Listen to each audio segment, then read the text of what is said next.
Thanks, Digvijay, You're for welcome. joining us No, today. thank you. Thank you. So, when did you start? When did you begin collecting the memorabilia and sports memorabilia? When did I start especially? building? I can't pinpoint exactly when I began collecting sports memorabilia, but I was fascinated with sports memorabilia because we had the luxury to go abroad, very fortunate to go abroad and visit a lot of museums. And we realized that museums not only about art, antiquities, and other things, other objects of beauty, but you go to the Lord's Museum. I'm a lover of cricket. Go to the museum as a young child. And you see all these lovely artifacts and signed memorabilia by cricketers of yesteryear in a day and age where they didn't have videography and photography, and that's the only way you can remember or cherish players' contributions to the game. So that really fascinated me, and there were old journalists. There were lots of websites abroad where you could pick up knickknacks, because the West had a culture of creating a platform for sporting heritage. Okay. India and the East didn't have that much. So, after college, you have a little bit of money, you buy all these little knickknacks. Of course, I worked in an auction house, then I studied at Sotheby's, I taught at Sotheby's. So all these places really influenced me as to what it takes to collect memorabilia. And that's where my journey began, really, after college.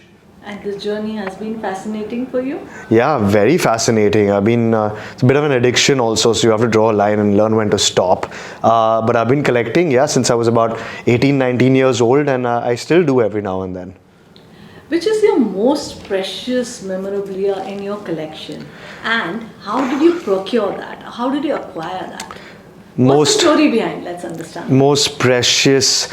So it's difficult to pinpoint one because there are quite a few, but I can tell you 2 or 3 stories of maybe a few memorabilia.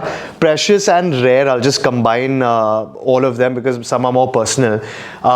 One was Rahul Dravid's bat. I'm a big fan of Rahul Dravid. He's the Indian cricket team's coach today. Hard guy to get a hold of, obviously. He's a very reserved person in that sense. You'll never see him in very many ads. You'll never see him in public appearances. It's not easy to get his signature on stuff, right? He had given his bat to Rahul Bose's charity auction where I happened to be, and I was quite clear I was going to bid on a few things because I really enjoyed some of these people who I grew up as a little child watching, Lakshman, Dravid, Kumble, they were all in the room as well. And that bat was a special bat because after the Kargil war, it was the first time India was playing Pakistan, where we had invited them over, where I think the Vajpayee government had called them over for the Friendship Series. And in Kolkata, Dravid against Shami, Shoaib Akhtar, all these top lethal bowlers, he smashed twin centuries. So twin centuries, a century in each innings, which is a rare feat, and he's done this twice. The only other person to do this is, as an Indian, is Sunil Gavaskar. So it's a bit of a thing, right, to against Pakistan do that. Now this very particular bat, because he said it was this very particular bat, is what he put up in auction. And I got into a bidding war with somebody in the room and just ended up buying it. It was way above the budget, but I think that's something that I still treasure very dearly. And a couple of other ones which are very rare and unique are 1911. The first, it wasn't an Indian team. It was the first all India team. There's a difference in that if you're a cricket buff. Okay. BCCI officially sent the first Indian cricket team in 1932. But before that, there were many attempts that Indians got together and went on unofficial tour. So it's like say me having a club team and going to England. I'm an Indian team going to England, but I'm not recognized by any official authority. But that time the Maharaja of Patiala and whatnot had organized it. Okay. Up until 1932 and many years, the attempt was made to have an official tour, but it didn't happen until 1932 for various different reasons, which I don't want to get into now, story for another time. But I have signed autographs of all the team players from that tour, so I think that's a bit rare and unique. Privileged to have that. And the last one would probably be coming to the 1932 tour. Very rare photographs of the Maharaja of Porbandar. He happens to be my great-grandfather, and he also happened to be the captain of the Indian team on that 1932 tour. People think it's C.K. Naidu. Of course, C.K. Naidu was the on-field playing captain, but things didn't work like that back in the day. It was the tour happened because of Maharaja of Porbandar and my grand uncle, his brother-in-law, Ghanshyam Singh Ji Limdi, who was royal family Limdi. They sponsored the whole tour. Otherwise, yet again, there was going to be no Indian cricket team traveling abroad. So I think those rare photographs, I don't think anybody has. No museum, nobody's ever seen it. So it's something where we're publishing a book in the next maybe 6 to 8 months. Research has been done. But it's very factual data, so we're still trying to find the anecdotal data on the 1932 tour, because there were a lot of things that happened in the back end. They used to go by ship and things, right? So things are documented and written down in archives in London. So you really have to find young researchers to go get it out for you. So I think these 3 pieces of memorabilia I hold very dear and quite unique in my collection. Fabulous. Thank you for sharing with us. I mean, there's these kind of stories you don't really get to know. And right now we are listening from you straight there. Yeah.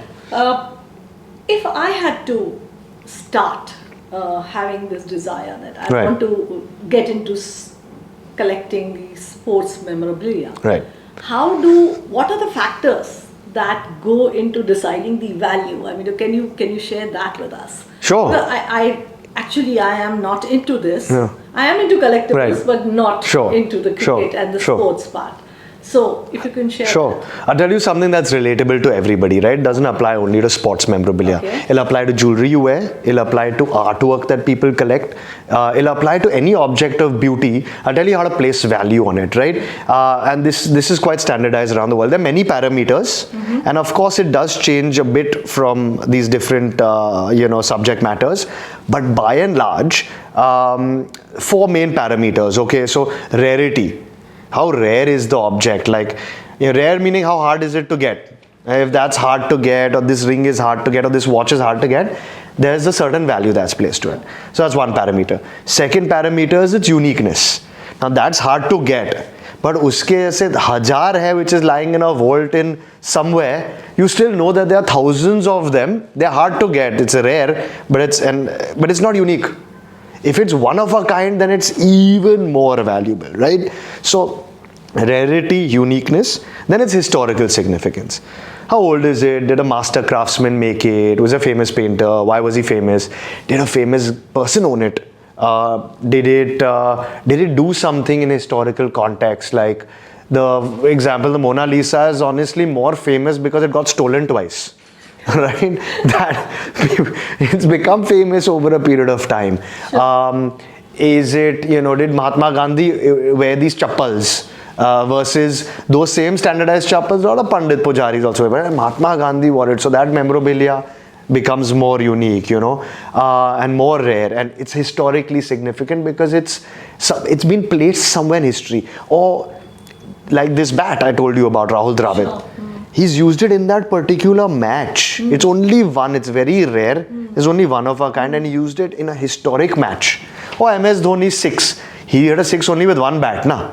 Now at his house, he probably has thousands of bats he's used and played with. Correct. Thousands. Correct. And in IPL matches, he might have scored on whatever. But if you look at MS Dhoni, what is the one thing you'd want? When he hit that 6, either give me that bat or that glove or that jersey. Is the most valuable thing he's done for our nation, right? And so the historical significance. And the last thing is, if it's an old item, you have to be able to trace its history. Whose was it? Is it M.F. Hussein's painting, which was given to his son, then grandson, now great-grand? So can you track the record and the proof, the authenticity and the provenance of it, that has it come from a legitimate source? So it's not a fake or a copy, or or it's not been stolen, because Nazi loot and back in the day, a lot of stolen art. It might be rare, unique, valuable, all that stuff, but a lot of people were killed because of these treasures being looted, much like British history and the Indian loot that went abroad, right? So these are the four parameters that would help you define these are the how factors, to basically. Absolutely. And you are very correct when you say that this applies to every collectible. It's not really sporty or sports memorabilia only. Absolutely. Now coming to this, how do you look after these babies? I mean, you'll call it babies, you'll call your collectibles. How do you any tips for us? How do you preserve? Yeah, so if you're collecting so many, you'll have to look after them. Absolutely. I mean, how do you preserve? It's a nightmare. It's in a right shape, right form. It's a nightmare, to be honest. It's a nightmare, but it's a good question. Why? Because a lot of people can acquire things, but it's more painstaking and takes time and money. People can have, but they've spent time and energy acquiring that money, and after that you have to spend time and energy looking after it, whether it's property, artwork, whatever it is. So there are 2 or 3 things that are they're criminal. Direct sunlight is criminal for most objects, unless it's a crystal or something. I can't comment, but say it's artwork. You know, if it's paper, artwork, photograph, direct sunlight, if you place that artwork near a window which is getting direct or indirect sunlight for X amount of hours in the day, that's going to be doom for your object, right?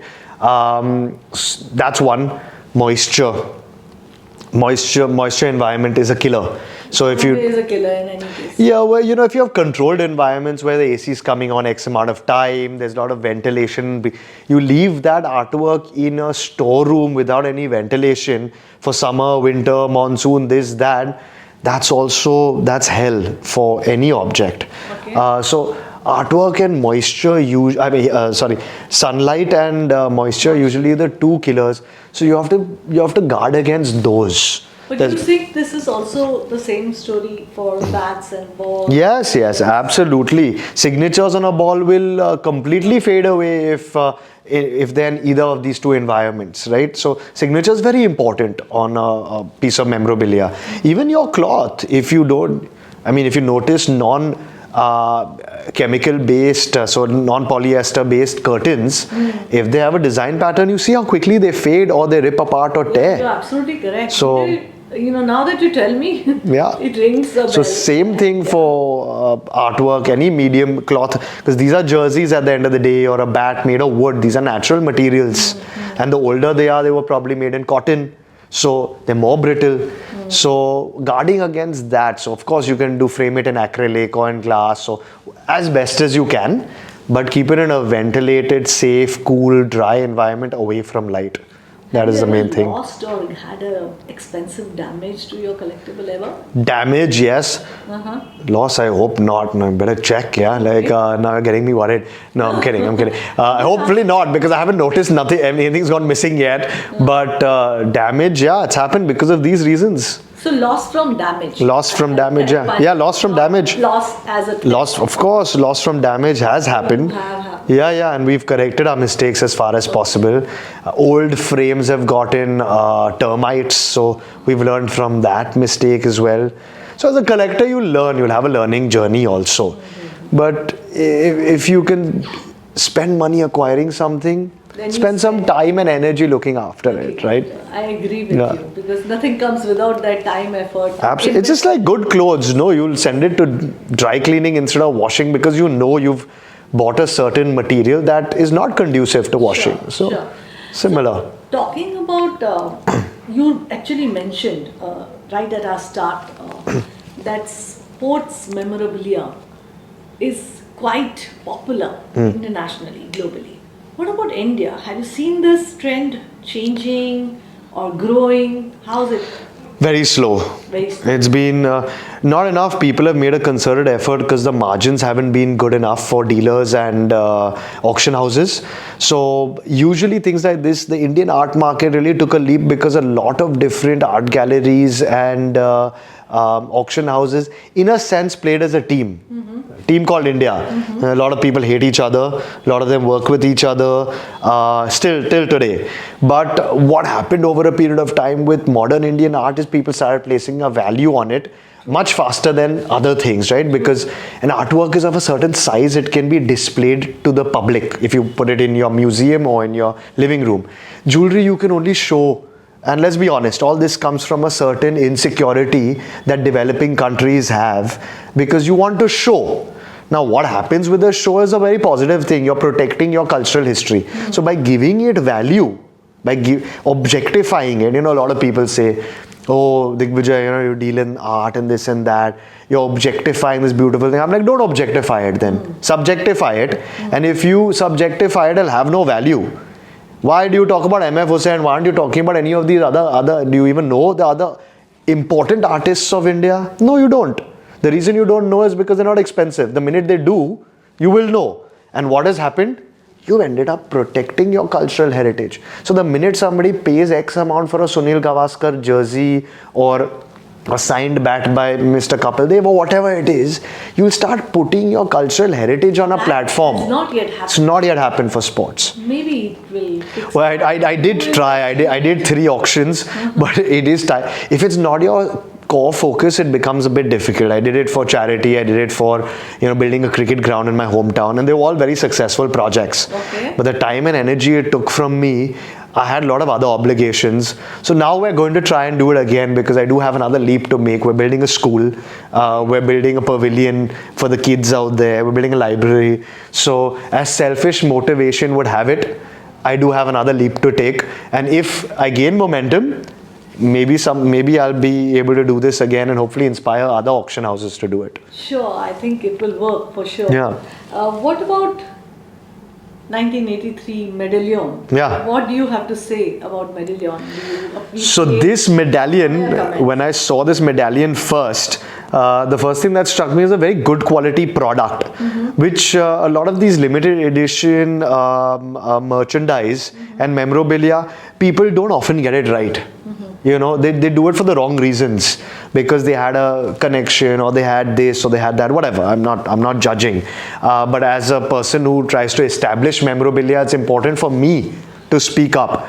But when I saw this product, it's a very good quality product.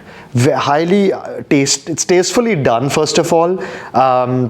And it feels very good in the hands because it has a certain weight to it. Otherwise memorabilia can be a very not the most negative sense, but very plasticky and very tinny in that sense. It has a very good weight to it. Unless people see it and touch it and feel it and experience it for themselves, they may not understand what I'm trying to say. So I'm using vocabulary that might be easy. Okay? Vajan hai isme, And that feels good when you're gifting it to someone, when you're putting it in your library as a collection. And you're celebrating some of these legends who, in the most dire situation, gave us a World Cup win, which I think we should, as a sporting nation, we should celebrate for eternity. I mean, you see other countries, they will say how this person won this Olympic medal in 1800 something and God knows what else. Great, it's beautiful, and we must celebrate them. And I think it's an amazing little, Would you buy it? Yes, I would. Put it simple. Yeah, I would. Yeah. Yes, you would. simple. And you would suggest anybody who loves sports or cricket. Absolutely, especially the generation who looked up to this lot and admired them. So a lot of people in their who were born in the 60s, maybe even 70s, who for them this World Cup was it really defined, right? It inspired someone like Sachin Tendulkar. Should I say any more, right? So especially for them, they would really identify with a product like this. And if they don't, I think their wives should, because if their birthdays are coming up, their 60th and 70th birthdays, their numbers, they should according to their absolutely, that could be something very interesting. Yeah, sure. Digvijay, any other message you have to the younger generation today? No, in general, no, not really. I think a key takeaway from doing things like this is understand. It's not very difficult to understand your past as a cultural heritage, as a nation. So understand a little bit of history. Nobody, the textbooks are damn boring, and I got really bored of studying history, and I loved history much later. Correct. But to know where you're going. It's important to know where we all came from, So that's my only give and take for people younger than me. Very well said. Thank you. Thank you very much. Thank you.